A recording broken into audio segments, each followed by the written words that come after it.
साथियों नमस्कार। मनोविज्ञान का जो फर्स्ट टॉपिक है शिक्षा मनोविज्ञान का, और टॉपिक का नाम है मनोविज्ञान, फिर हम पढ़ेंगे शिक्षा मनोविज्ञान। आज मैं मनोविज्ञान का टॉपिक आपके सामने लेके आ रहा हूं। इसे 3-4 पार्ट में मैं आपको पूरा करवाऊंगा, ठीक है। तो पहला है मनोविज्ञान। शुरुआत करते हैं। ये जो शब्द आपके सामने लिखा है मनोविज्ञान, मैं विषय की बात नहीं कर रहा हूं, ठीक है। मैं इस शब्द की बात कर रहा हूं जो आपके सामने लिखा है। इसका शाब्दिक अर्थ होता है, हम शब्द की बात कर रहे हैं, फर्स्ट ग्रेड का पूछा हुआ प्रश्न है। मनोविज्ञान का शाब्दिक अर्थ होता है मन का विज्ञान। क्या अर्थ होता है? मन का विज्ञान, ये इसका शाब्दिक अर्थ है। जैसे मैं आपको कहूं सूर्योदय, तो सूर्योदय का शाब्दिक अर्थ होता है सूर्य का उदय। पवनोदय, पवनोदय का शाब्दिक अर्थ होता है पवन का उदय। ठीक वैसे ही मनोविज्ञान का शाब्दिक अर्थ होता है मन का विज्ञान। प्राचीन काल में मनोविज्ञान नाम का कोई विषय नहीं था, और प्राचीन काल में मूल विषय था दर्शन शास्त्र। क्या था मूल विषय? दर्शन शास्त्र। दर्शन शास्त्र की एक शाखा थी जिसे हम कहते थे मानसिक दर्शन शास्त्र। मानसिक दर्शन शास्त्र। मनोविज्ञान का शाब्दिक अर्थ मन का विज्ञान होता है। हम विषय की बात नहीं कर रहे हैं, हम केवल इस शब्द की बात कर रहे हैं जो मैंने आपके सामने लिखा है मनोविज्ञान। हर शब्द का कोई मीनिंग होता है, ठीक है। शाब्दिक अर्थ है इसका मन का विज्ञान। प्राचीन काल में मनोविज्ञान नाम का कोई विषय नहीं था, मूल विषय था दर्शन शास्त्र, और दर्शन शास्त्र की एक शाखा थी मानसिक दर्शन शास्त्र। इस मानसिक दर्शन शास्त्र का संबंध था तर्क शक्ति से। ये पूर्णतः तर्क शक्ति से जुड़ा हुआ विषय था। सन 1590 में रुडोल्फ गोएकल नाम के विद्वान ने, रुडोल्फ गोएकल ने एक पुस्तक लिखी, और पुस्तक का नाम है साइकोलॉजिया। सन 1590 में रुडोल्फ गोएकल ने साइकोलॉजिया नामक पुस्तक लिखी, और इस पुस्तक में उन्होंने पहली बार मनोविज्ञान शब्द का उल्लेख किया, ठीक है। प्राचीन काल में मूल विषय था दर्शन शास्त्र। दर्शन शास्त्र की शाखा थी मानसिक दर्शन शास्त्र। इसका संबंध तर्क शक्ति से था। सन 1590 में रुडोल्फ गोएकल ने एक पुस्तक लिखी जिसका नाम है साइकोलॉजिया। इस साइकोलॉजिया को मनोविज्ञान के क्षेत्र में लिखी गई पहली पुस्तक माना जाता है। साइकोलॉजिया को मनोविज्ञान के क्षेत्र में लिखी गई पहली पुस्तक माना जाता है। इस पुस्तक में मनोविज्ञान शब्द का उल्लेख किया गया। 1590 का मतलब हो जाता है, अगर सदी कहते हैं तो 16वीं सदी। 1590 अर्थात 16वीं सदी में इस विषय को, जिसको हम पढ़ रहे थे अभी, मानसिक दर्शन शास्त्र, इस विषय को इस नाम से जानने लग गए। अर्थात मानसिक दर्शन शास्त्र के स्थान पर 16वीं सदी से इस विषय को हम कहने लगे मनोविज्ञान, ठीक है। मनोविज्ञान अब ये विषय बन गया। मनोविज्ञान की उत्पत्ति दर्शन शास्त्र से हुई है। दर्शन शास्त्र के जनक कौन है? अरस्तु। अब हमको किसने बताया? अच्छा, पहले प्रश्न आते थे मनोविज्ञान का जनक कौन है, हम बता देते अरस्तु। अब वो पूछता है मनोविज्ञान का जनक अरस्तु है, यह किसने बताया? तुमको किसने बताया भाई साहब, ये समझाओ तुम तो, क्योंकि पेपर का पैटर्न लगातार बढ़ता जा रहा है, पेपर का पैटर्न लगातार चेंज हो रहा है। तो हमको किसने बताया? केलर ने। अर्थात केलर के अनुसार दर्शन शास्त्र से उत्पत्ति होने के कारण अरस्तु को मनोविज्ञान का जनक माना जाता है, क्योंकि दर्शन शास्त्र के जनक अरस्तु, और दर्शन शास्त्र में से ही निकला है साइकोलॉजी, मनोविज्ञान। इसीलिए केलर के अनुसार दर्शन शास्त्र से उत्पत्ति होने के कारण अरस्तु को ही मनोविज्ञान का जनक मान लिया गया। फिर दूसरे विद्वान की एंट्री हो जाती है, और दूसरा विद्वान कहता है, कोल्सनिक नाम का विद्वान है, और यह कहता है भैया रुक जा, जरा रुक, ठीक है। वो आपने देखा होगा भाऊ वाला जो एड टीवी वगैरह में या सोशल मीडिया पे चलता है, रुको जरा, सब्र करो। तो वही वाली स्थिति है। केलर कह रहा है अरस्तु है, कोल्सनिक आके कहता है रुको जरा, सब्र करो, और वो कहता है रुक, कोल्सनिक कहता है रुक, अरस्तु नहीं है। मनोविज्ञान का जनक कौन है? प्लेटो। हमने इससे पूछा भाई प्लेटो क्यों है, पहले हमने इससे पूछा केलर से अरस्तु क्यों है, उसने बता दिया भाई दर्शन शास्त्र से उत्पन्न हुआ। हमने कोल्सनिक से पूछा प्लेटो क्यों है, तो इसने कहा प्लेटो वो व्यक्ति है जिसने शरीर और आत्मा का आपस में क्या संबंध होता है यह स्पष्ट किया था। प्लेटो वो व्यक्ति है जिसने हमको समझाया कि आत्मा के बिना शरीर का और शरीर के बिना आत्मा का कोई अस्तित्व संभव नहीं है, क्योंकि दोनों एक दूसरे से जुड़े हुए हैं। और शरीर के बिना आत्मा फिर दूसरे में घुसेगी, साउथ की फिल्मों में आप देखते होंगे। और आत्मा के बिना शरीर, भाई साहब आत्मा निकली काम खत्म, 2 घंटे में घर वाले फ्री कर देते हैं। और अगर बुजुर्ग हैं तो उधर से रास्ते में से ही फोन करते हुए आते हैं हलवाई को, 50 आदमियों की पूरी सब्जी भिजवा देना। तो वो आत्मा, वो चेतन तत्व जिसकी वजह से हम लोग बोल पा रहे हैं, हम एक दूसरे को सुन पा रहे हैं। और जिस दिन ये निकल गई 2 घंटे लगेंगे, घर वाले दफना देंगे, जला देंगे, जो भी रीति रिवाज है उनको फ्री करेंगे, हमें निपटा देंगे। तो वो आत्मा और उसका इस शरीर से क्या संबंध है? शरीर के बिना आत्मा का, आत्मा के बिना शरीर का अस्तित्व क्यों संभव नहीं है, यह समझाने और बताने वाला पहला व्यक्ति कौन है? प्लेटो। और जब मनोविज्ञान का विकास क्रम पढ़ेंगे आगे चल के, तो हम उसमें पढ़ते हैं आत्मा का अध्ययन, मतलब आत्मा का अध्ययन करता है मनोविज्ञान आरंभिक समय में। और क्यों करता है यह भी बताऊंगा आपको मैं जब आत्मा का अध्ययन पढ़ाऊंगा विकास क्रम में आगे। और यह कहते हैं आत्मा और शरीर का सबसे पहले इसने बताया था, इसीलिए कॉलसनिक के अनुसार प्लेटो। प्रश्न 3 प्रकार से आएगा आपके सामने। आपसे पूछा जाएगा मनोविज्ञान का जनक कौन है, तो आपको करना है अरस्तु। आपसे पूछा जाएगा केलर के अनुसार मनोविज्ञान का जनक कौन है, तो भी आपको करना है अरस्तु। लेकिन आपसे पूछा जाए कॉलसनिक के अनुसार मनोविज्ञान का जनक कौन है, तो आपको बताना है प्लेटो। कॉलसनिक के अनुसार मनोविज्ञान का जनक कौन है? प्लेटो। केलर के अनुसार कौन है? अरस्तु। और सामान्य पूछा गया तो भी अरस्तु। ठीक है, फिर पढ़ते हैं मनोविज्ञान के वास्तविक पिता। और वास्तविक पिता हैं रूसो। रूसो की प्रसिद्ध पुस्तक है इमाइल। रीटमाइल एक आया हुआ प्रश्न है। और इमाइल का संबंध है शिक्षा से, अर्थात इमाइल शिक्षा से संबंधित विषय है, मतलब पुस्तक है।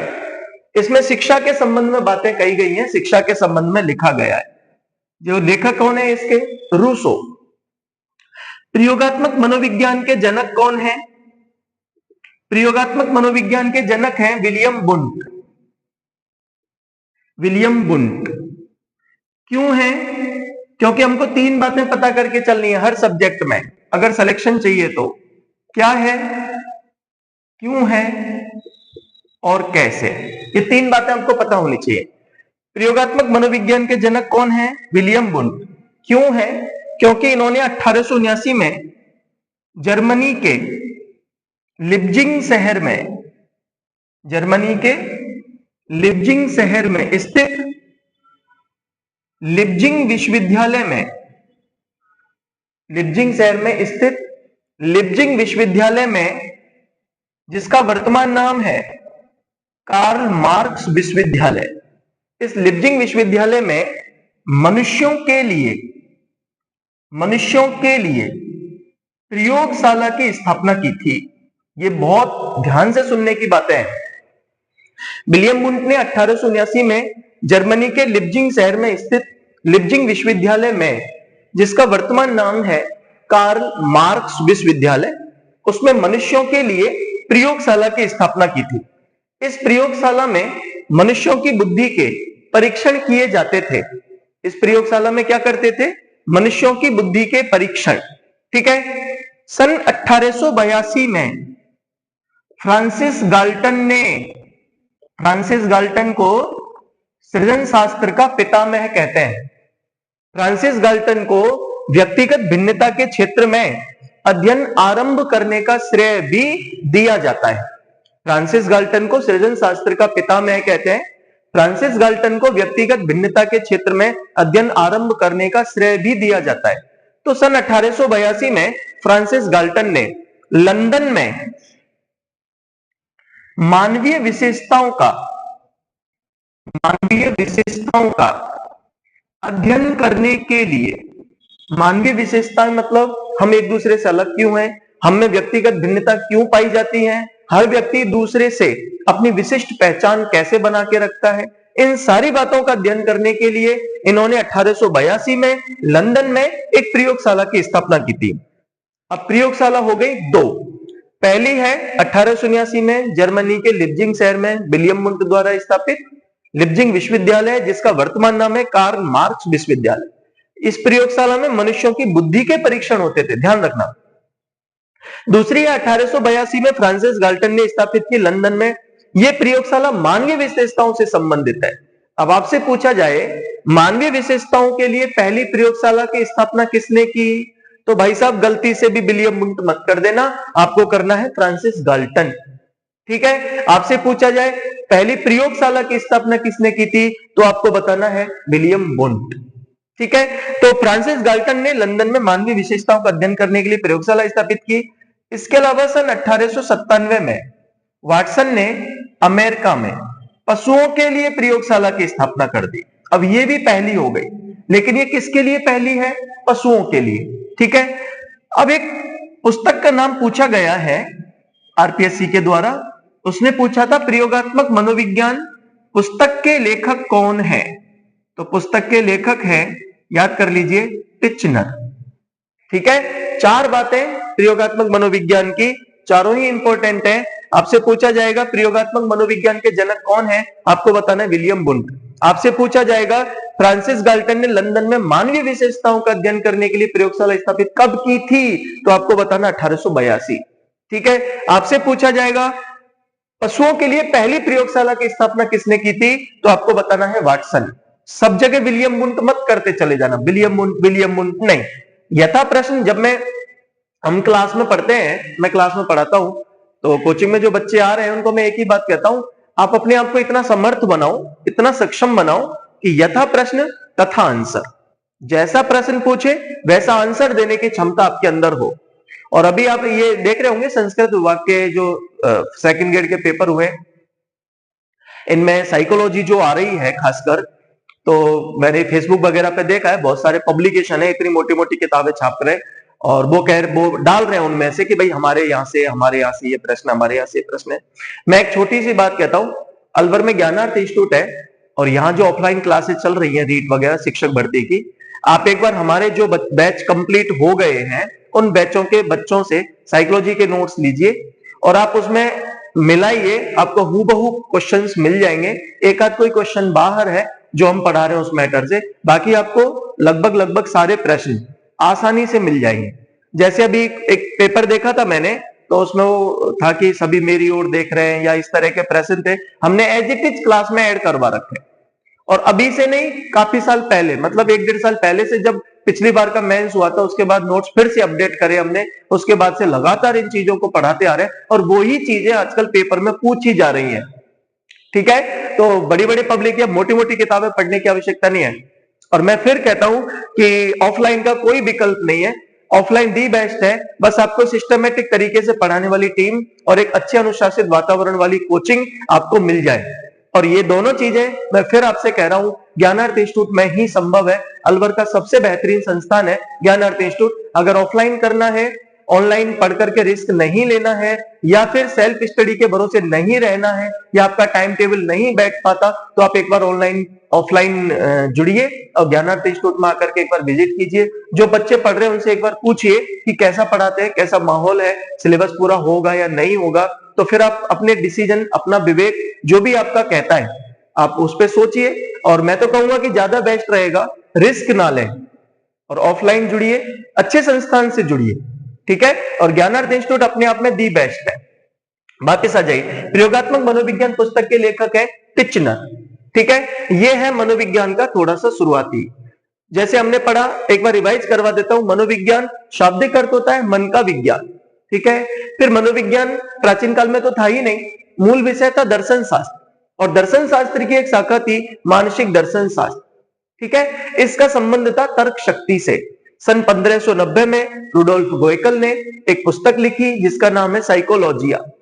ठीक है, इस पुस्तक में पहली बार मनोविज्ञान शब्द का उल्लेख किया गया। साइकोलॉजिया मनोविज्ञान के क्षेत्र में लिखी जाने वाली पहली पुस्तक मानी जाती है, जिसके लेखक है रुडोल्फ गोएकल। इसके वास्तविक मनोविज्ञान की उत्पत्ति दर्शन शास्त्र से हुई है। तो केलर ये कहते हैं दर्शन शास्त्र से उत्पत्ति होने के कारण अरस्तु को मनोविज्ञान का जनक माना जाता है। कॉल्सनिक कहते हैं मनोविज्ञान के जनक अरस्तु नहीं है, प्लेटो है। तो जैसा प्रश्न आएगा वैसे बताना है। उन्होंने कहा प्लेटो वो व्यक्ति है जिसने आत्मा और शरीर का आपस का संबंध स्पष्ट किया था। और सबसे पहले जब हम पढ़ेंगे आत्मा का मनोविज्ञान का विकास क्रम, तो हम उसमें पढ़ेंगे आत्मा का अध्ययन। वास्तविक पिता है रूसो। रूसो की प्रसिद्ध पुस्तक है इमाइल। इमाइल की विषय वस्तु है शिक्षा से संबंधित। प्रयोगात्मक मनोविज्ञान के जनक हैं विलियम वुंड। इन्होंने 1879 में जर्मनी के लिप्जिंग शहर में लिप्जिंग विश्वविद्यालय है, जिसका वर्तमान नाम है कार्ल मार्क्स विश्वविद्यालय, यह मनुष्यों के लिए प्रयोगशाला की स्थापना की थी और इस प्रयोगशाला में ये मनुष्यों की बुद्धि के परीक्षण करते थे। 1882 फ्रांसिस गाल्टन लंदन में मानवीय विशेषताओं का अध्ययन करने के लिए प्रयोगशाला स्थापित की थी। सन 1897 में वाटसन ने अमेरिका में पशुओं के लिए प्रयोगशाला की स्थापना की थी और प्रयोगात्मक मनोविज्ञान पुस्तक के लेखक है टिचनर। ठीक है, तो ये हमारा थोड़ा सा शुरुआत है, मनोविज्ञान की पृष्ठभूमि है। इसके बाद मैं आपको पढ़ाता हूं मनोविज्ञान का विकास क्रम। मनोविज्ञान के विकास क्रम में सबसे पहले हम पढ़ते हैं आत्मा का अध्ययन। अब प्रश्न ये बनता है कि सर आत्मा का अध्ययन ही क्यों पढ़ रहे हैं, हम डायरेक्ट व्यवहार का क्यों नहीं पढ़ रहे, या फिर हम डायरेक्ट ही व्यवहार का पढ़ लेते, या मनोविज्ञान को जो भी इसके जुड़े हुए लोग हैं या इससे संबंधित लोग हैं जो इसमें काम कर रहे थे, वो अगर हमको बता देते कि ये व्यवहार का विज्ञान है, तो हम आत्मा, मन, मस्तिष्क, चेतना ये सारे नहीं पढ़ते। कहने का मीन्स ये है कि आसानी से हम व्यवहार का विज्ञान को याद कर लेते और ऐसे करके हम कम समय में ज्यादा चीजें गेन कर पाते। लेकिन कोई भी चीज आप जानते हैं उसका उद्भव कैसे हुआ, उत्पत्ति कैसे हुई, विकास क्रम कैसे आगे बढ़ा, ये सारी चीजें जब क्रम से पढ़ते हैं तभी हमको सही तरीके से समझ में आता है। तो मनोविज्ञान के विकास क्रम की बात कर रहा हूं मैं। विकास क्रम में सबसे पहले हम पढ़ते हैं आत्मा का अध्ययन। माना जाता है मनोविज्ञान ने शुरुआती समय में आत्मा का अध्ययन किया। आत्मा का अध्ययन किया उस समय जो समय चल रहा था वो था 16वीं सदी का, और 16वीं सदी में यह कहा गया कि मनोविज्ञान का संबंध आत्मा के अध्ययन से है। मनोविज्ञान आत्मा का अध्ययन है ऐसा कहने वालों में अरस्तु, प्लेटो और देकार्त का नाम आता है, जिसे हम देकार्टे भी पढ़ लेते हैं। प्रश्न बनता है आत्मा का अध्ययन ही क्यों किया, तो इसको ऐसे समझ लीजिए, हमारा जन्म हमारे माता पिता से हुआ है। आरंभिक समय में हम पर हमारे माता पिता और पूर्वजों का प्रभाव देखा गया, वंशानुक्रम का अधिक प्रभाव था हमारे ऊपर। ठीक वैसे ही मनोविज्ञान का जन्म दर्शन शास्त्र से हुआ है, और दर्शन शास्त्र जब विषय बना था तब से लेकर आज तक दार्शनिकों के अध्ययन, मनन और चिंतन का एकमात्र केंद्र बिंदु है आत्मा को जानना। और शुरुआती समय में मनोविज्ञान के पास अपने अध्ययन का कोई विषय नहीं था, इसीलिए मनोविज्ञान ने आत्मा के अध्ययन को स्वीकार कर लिया और मनोविज्ञान पढ़ने लगा, मनोविज्ञान आत्मा का अध्ययन करने लगा। इसीलिए हम भी पढ़ने लग गए मनोविज्ञान आत्मा का अध्ययन है, 16वीं सदी की अवधारणा है। अरस्तु, प्लेटो, देकार्त ने ऐसा कहा। लेकिन इनसे पूछा गया कि भैया मनोविज्ञान के पीछे तो विज्ञान जुड़ रहा है, मनोविज्ञान के पीछे विज्ञान जुड़ रहा है और विज्ञान में काल्पनिकता की कोई वैल्यू नहीं होती, तो फिर तुम इस आत्मा को प्रूव करो। आत्मा को कैसे सिद्ध करोगे? इनसे आत्मा के ऊपर प्रश्न पूछा गया, लेकिन ये आत्मा के ऊपर कुछ बता नहीं सके, क्योंकि आत्मा तो कैसी होती है? अमूर्त होती है, जिसको हमने कभी देखा नहीं है। और आत्मा कैसी होती है? काल्पनिक होती है। अब जो अमूर्त है, काल्पनिक है, जिसका स्वरूप हमको नहीं पता, जिसका संरचना हमको नहीं पता, हम उसके बारे में कैसे कहें?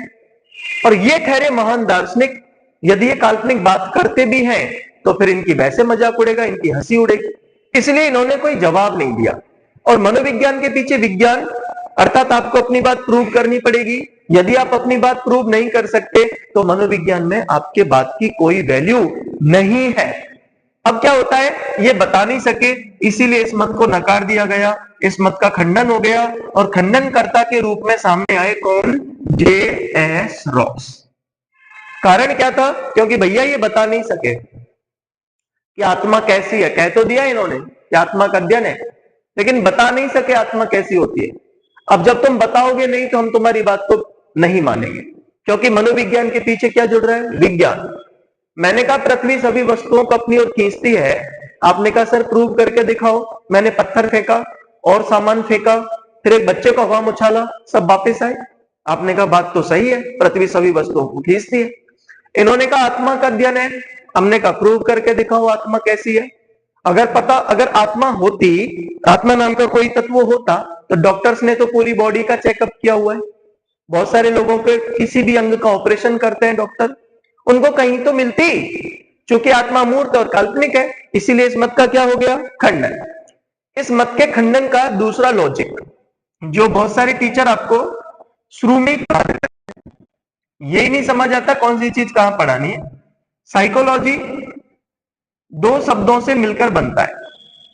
आप 2014 का सेकंड ईयर एसएसटी का पेपर देखेंगे तो उसमें एक प्रश्न मिलेगा आपको। प्रश्न था साइकोलॉजी लैटिन भाषा के किन दो शब्दों से मिलकर बनता है। अब आपको माइंड रखना है, ये लैटिन या ग्रीक भाषा का माना गया है, दोनों आ जाए तो लैटिन भाषा करके आना, ठीक है। साइकोलॉजी लैटिन या ग्रीक भाषा के दो शब्दों, एक है PSYCHE जिसका अर्थ होता है सोल, दूसरा है लोगस LOGOS जिसका अर्थ होता है स्टडी। सोल का अर्थ होता है आत्मा और स्टडी का अर्थ होता है अध्ययन। हमने दोनों को जोड़ दिया और ये बन गया आत्मा का अध्ययन, ठीक है। यहां तक बात सही है। साइकोलॉजी दो शब्दों से साइके प्लस लोगस से मिलकर बनता है और साइके का अर्थ होता है सोल, लोगस का अर्थ होता है स्टडी। सोल मतलब आत्मा, स्टडी मतलब अध्ययन, और हमने दोनों को जोड़ा, ये बन गया आत्मा का अध्ययन। तभी एक विद्वान की एंट्री हो जाती है इस फिल्म में, और विद्वान का नाम है डॉक्टर गैरिट। डॉक्टर गैरिट ने एक पुस्तक लिखी, पुस्तक का नाम है the great experiments in psychology.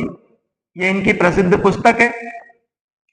इसमें डॉक्टर गैरिट कहते हैं 16वीं सदी तक मनोविज्ञान को निर्विवाद रूप से आत्मा के अध्ययन के रूप में स्वीकार किया गया। डॉक्टर गैरिट कह रहे 16वीं सदी तक मनोविज्ञान को निर्विवाद रूप से आत्मा के अध्ययन के रूप में स्वीकार किया गया, परंतु जैसे ही आगे चल के क्या होता है, इस लोगस का अर्थ बदल जाता है और लोगस का अर्थ कर देते हैं साइंस मतलब विज्ञान।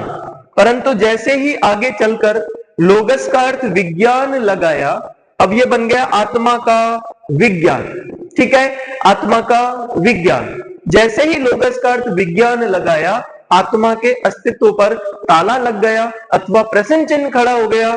क्यों? क्योंकि विज्ञान आत्मा को स्वीकार नहीं करता है, क्योंकि हम आत्मा को प्रूव नहीं कर सकते, आत्मा को सिद्ध नहीं कर सकते, इसलिए विज्ञान भी इस मत का खंडन कर देता है, ठीक है। तो कहने का मेरा मीन्स ये है कि पहले तो हुआ कारण ये था कि भैया आत्मा मूर्त है, काल्पनिक है। फिर शब्दों के अर्थ बदल गए तो स्टडी मतलब अध्ययन, अध्ययन का हो गया विज्ञान, लोगस का स्टडी की जगह हो गया विज्ञान। अब ये बन गया आत्मा का विज्ञान और विज्ञान आत्मा को नहीं मानता, इसलिए इस मत का फिर से खंडन हो गया। अब एक विद्वान है जिनका नाम है H.A. रेबर्न, जिनको हम रायबर्न भी पढ़ते हैं, ठीक है। इन्होंने एक पुस्तक लिखी, पुस्तक का नाम है एन इंट्रोडक्शन टू साइकोलॉजी, और इस पुस्तक में H.A. रेबर्न ने कहा मनोविज्ञान का आरंभ द सोल अर्थात आत्मा से होता है। तो ये है हमारा मनोविज्ञान के विकास क्रम में पहला स्टेप, जिसे हम कह रहे हैं आत्मा का अध्ययन। फिर से रिवाइज कर देता हूं, आत्मा का अध्ययन समय 16वीं सदी, समर्थक है अरस्तु, प्लेटो, देकार्त।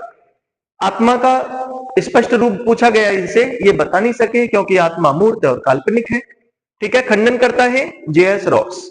फिर दूसरा लॉजिक इस मत के खंडित होने का, साइकोलॉजी लैटिन या ग्रीक भाषा के दो शब्दों से बना है, दोनों आए तो लैटिन भाषा करना है। साइके प्लस लोगस PSYCHE प्लस LOGOS। साइके का अर्थ है सोल, लोगस का है स्टडी, सोल मतलब आत्मा, स्टडी मतलब अध्ययन, दोनों को हमने जोड़ा, ये बन गया आत्मा का अध्ययन। लेकिन आगे चल के डॉक्टर गैरिट के अनुसार लोगस का अर्थ हो गया विज्ञान, ये बन गया आत्मा का विज्ञान, और जैसे विज्ञान शब्द जुड़ा आत्मा के अस्तित्व पर ताला लग गया, प्रश्न चिन्ह खड़ा हो गया, क्योंकि विज्ञान आत्मा को स्वीकार नहीं करता है, ठीक है। फिर एक पुस्तक लिखी H.A. रेबर्न ने जिसका नाम है एन इंट्रोडक्शन टू साइकोलॉजी, और इस पुस्तक में उन्होंने कहा मनोविज्ञान का आरंभ द सोल अर्थात आत्मा से होता है। ये मनोविज्ञान का परिचय मैं आपको करवा रहा हूं, ये फर्स्ट पार्ट है। कल मैं अगली वीडियो में आपको मन, मस्तिष्क और चेतना का करवाऊंगा। इस तरह से एक एक करके ये पूरा पार्ट आपको करवाऊंगा। Thank you.